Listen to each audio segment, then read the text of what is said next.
Next up, James is. Oh yeah. Next up, James is going to talk about pigs in the Otways.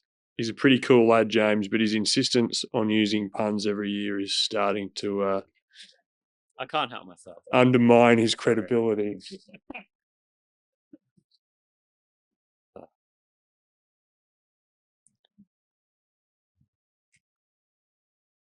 Thanks, Jack, and g'day, everyone. So nice to see so many familiar faces here in the room, as well as the new ones. For those of you who haven't crossed paths with me, I'm James. I grew up on Yagara and Turrbal country in Brisbane. I came down south about 5 years ago and been working for the CEC on multiple projects since, mainly in the realm of feral animals, native flora, and small mammals.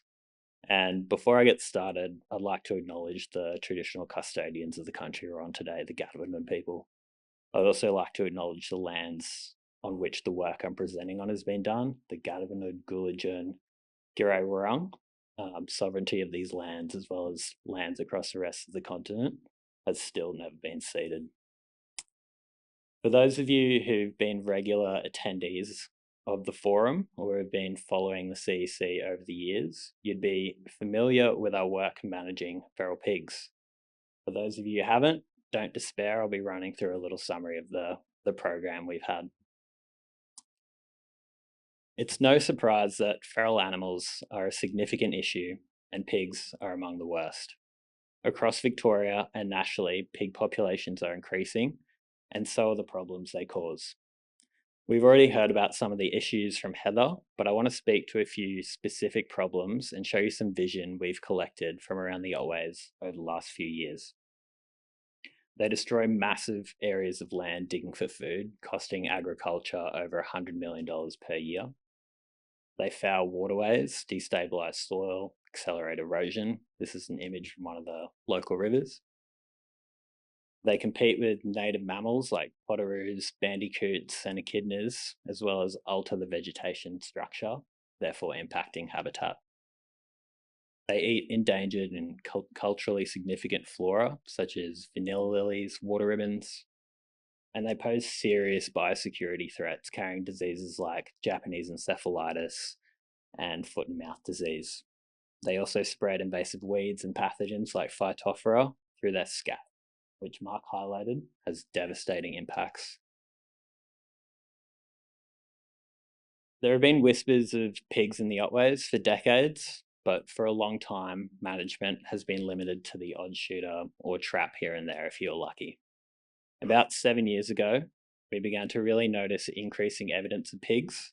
Numbers were on the rise, and we knew we had to act fast or risk losing an incredible advantage time. So we were fortunate to secure funding through the Wild Otways Initiative, courtesy of the federal government. Our primary focus was to design a novel program, not because we wanted to reinvent the wheel, but because we absolutely refused to design something limited to what had failed in the past, such as your tenure-bound approaches, lack of coordination, and insufficient knowledge backing management action. Taking this approach allowed us to grow and form incredible professional relationships with many of you here today. And because of this and you, over the course of the program, we achieved 95% reduction in feral pig numbers. When the Wild Otways wrapped up, we entered a critical transition phase with the support from DECA, funded through DECA and Parks Victoria. This work had significantly reduced budget, but played a crucial role in ensuring the hard work that had been done wasn't undone. Now, thanks to the support from the Ian Potter Foundation and Agriculture Victoria, we've entered a new and exciting chapter for this phase. We've consolidated everything we've learned and are looking to apply our model more broadly across the Otways, expanding our focal areas and engaging more people. Our primary goals are to build knowledge and research by improving the understanding of feral pig population size, distribution behaviour, and the associated illegal activities, to strengthen engagement by increasing landholder, community, and organisational participation in coordinated management at both regional and national levels, and to enhance capacity by raising awareness and developing the skills needed to deliver effective, evidence-based controlled, and ultimately to achieve measurable reductions in feral pig distribution and impacts across our beautiful Otways. To achieve this, our program ultimately consists of 3 core elements: monitoring and research, stakeholder engagement and collaboration, and applying effective management tools, particularly ones suited to the Otways. For monitoring, we fit GPS tracking collars to individuals, deploy camera grids, and deploy ad hoc monitoring cameras. These methods give us a really good insight into where pigs are getting around and what kind of resources and landscape features they're using. We then use this information to strategically apply control tools, which are of course coupled with further monitoring and surveillance. Our go-to control tool being remotely operated cage traps hooked up to a hog eye system. This allows us to live stream video of the trap site and gives us control over when the gate drops, all from the comfort of our own homes. This is crucial as we're able to entrap entire mobs of pigs, like the ones Heather showed you, in one go, as opposed to a few self-trapping themselves here and there, and the remaining ones wisening up and being harder to control further down the line. This project spans an immense 215,000 hectares, so we've needed to be really strategic and methodical with our approach.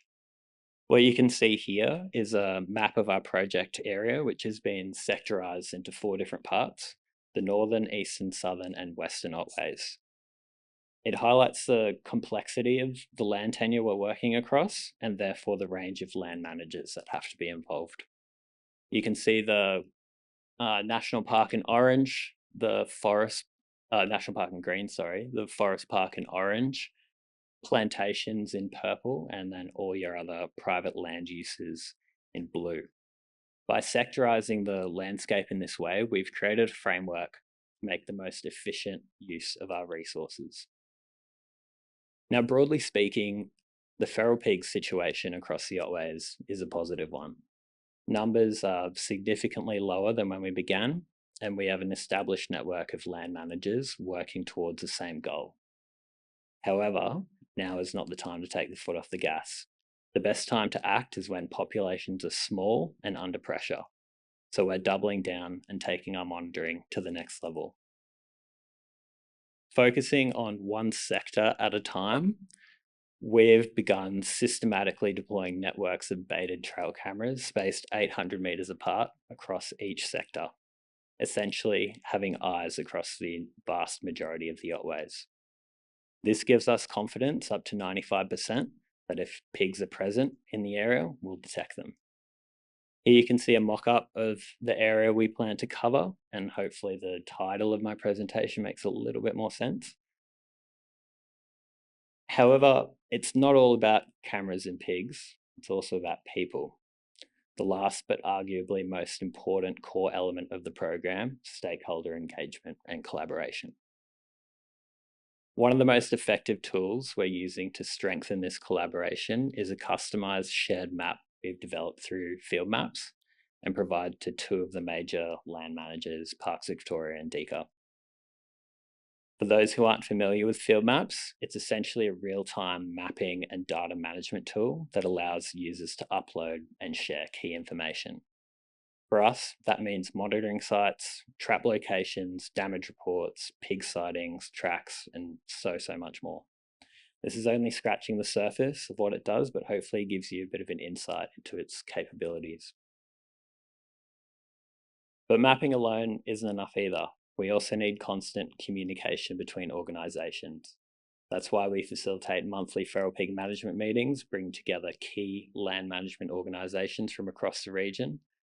And these meetings help keep everyone up to date and identify new opportunities for collaboration, which extend well beyond pigs. We've also taken a direct approach to community engagement.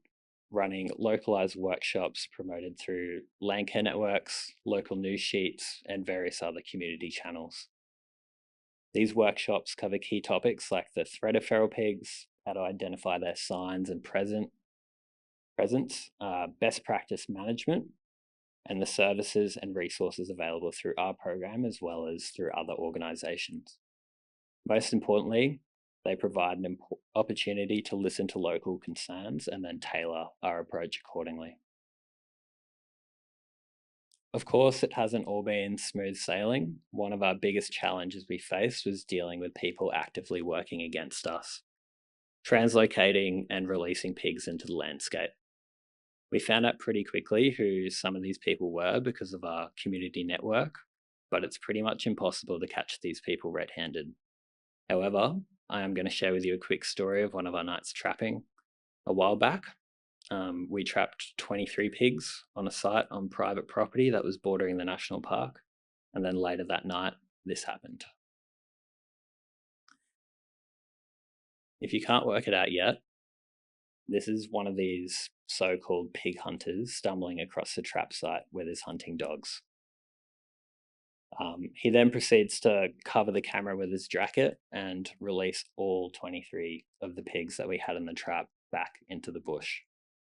Apparently, he's got the mentality that keeping breeding sows in the landscape is good for the country.